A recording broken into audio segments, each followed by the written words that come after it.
Mula modoi hutan dami sonang rohaki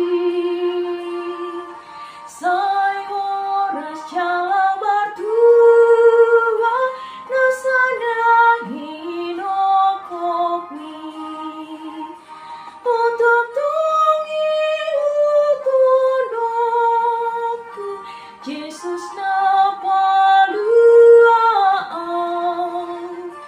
o sabing dulu aku alani batuaan.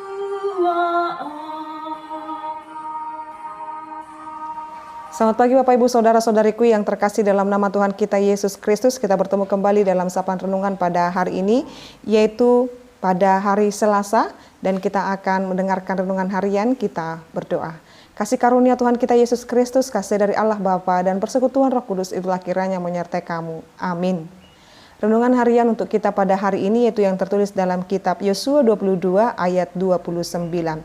Jauhlah daripada kami untuk memberontak terhadap Tuhan dan untuk berbalik daripada Tuhan pada hari ini dengan mendirikan mezbah untuk korban bakaran, korban sajian dan korban sembelihan. Mezbah yang bukan mezbah Tuhan Allah kita yang ada di depan kemah sucinya. Demikian pembacaan firman Tuhan. Bapak Ibu Saudara-saudariku, saya memulai renungan ini dengan bertanya kepada kita, mari jawab di dalam hati kita masing-masing. Bagaimana Bapak Ibu perasaan kita ketika kita mengetahui orang yang dekat dengan kita, orang yang kita percayai berbalik mengkhianati kita. Atau bahkan kita sudah melakukan yang terbaik baginya tapi dia berbalik melawan kita, mengkhianati kita. Kita akan berkata, saya sangat kecewa, dan mungkin ada yang tidak sedikit mungkin Bapak Ibu saudara-saudariku yang merasakan marah ketika mengetahui dikhianati dan ditinggalkan. Bapak Ibu saudara-saudariku, ternyata Allah kita juga digambarkan adalah Allah yang pencemburu dalam hal ini ketika bangsa itu tidak setia kepadanya dan menduakan Tuhan. Dan ini adalah kekejian di hati Tuhan ketika kita menduakan Tuhan. Berkata kita menyembah Tuhan Allah Israel, namun di lain sisi kita juga percaya kepada ilah-ilah duniawi. Ini merupakan kekejian di hadapan Tuhan. Maka saat ini kita dikatakan dalam hal ini Bapak Ibu dalam kitab Yosua ini mengingatkan, jauhlah daripada kami untuk memberontak terhadap Tuhan. Memberontak kepada Tuhan bisa dalam artian Bapak Ibu saudara-saudariku mengkhianatinya, menghujatnya dan tidak setia kepadanya. Dan hidup sesuai dengan keinginan diri sendiri, itu bentuk-bentuk pemberontakan Bapak Ibu kepada Tuhan. Maka kita yang percaya kepada Tuhan dalam Yesus Kristus, yang dalam penebusannya kita menerima keampunan dosa di dalam diri Yesus Kristus Bapak Ibu. Jangan pernah sekali-kali kita melakukan pemberontakan terhadap Tuhan, atau menduakan dia, atau percaya kepada kekuatan-kekuatan dunia ini yang dapat menyedihkan hati Tuhan. Dan Tuhan mengingatkan kepada kita saat ini tetap setia dan percaya, tidak pernah meragukan kuasanya dan penyertaan Tuhan dalam kehidupan kita. Tuhan tidak menginginkan kita menjadi pribadi yang menghamba kepada dua Tuhan. Jikalau kita berkata, aku percaya kepada Allah Bapa, Anaknya Tuhan Yesus Kristus dan Roh Kudus, maka kita mengimaninya sampai selama-lamanya.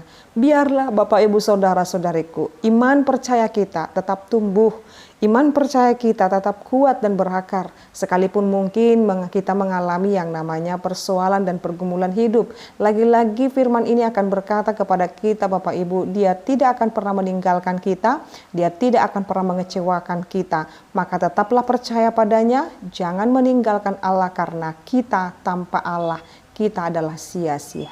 Amin, kita berdoa. Terima kasih Allah Bapa kami, biarlah firman-Mu yang menjadi kekuatan bagi kami, biar kami berlaku setia Tuhan, biar kami berlaku taat hanya pada-Mu saja, jauhkan daripada kami jiwa pemberontak Tuhan, dalam artian kami tidak setia kepada Tuhan, kami tidak melakukan apa yang Tuhan kehendaki, dan jauhkan daripada kami Tuhan hati yang tidak setia, biarlah kami adalah pribadi-pribadi yang setia, percaya kepada Tuhan. Mungkin saat ini kami mengalami pergumulan, kesesakan, dan kesedihan Tuhan. Tetapi itu tidak menjadi alasan bagi kami untuk meninggalkan Tuhan. Tetapi kami tetap percaya Kuasa-Mu, berkat-Mu tetap tinggal bersama-sama dengan kami, karena Engkau telah mencurahkan roh-Mu kepada kami pribadi lepas pribadi. Berkati pendengar renungan harian ini, berkati kehidupan mereka, aktivitas mereka, dan setiap harapan-harapan dan kerinduan-kerinduan mereka Tuhan boleh izinkan dan Tuhan boleh kabulkan. Terima kasih Tuhan, dalam nama Yesus Kristus kami berdoa dan mengucap syukur. Anugerah daripada Tuhan kita Yesus Kristus, kasih dari Allah Bapa dan persekutuan Roh Kudus itulah kiranya menyertai kamu. Amin. Selamat pagi Bapak Ibu Saudara-saudariku, Tuhan Yesus memberkati. Shalom.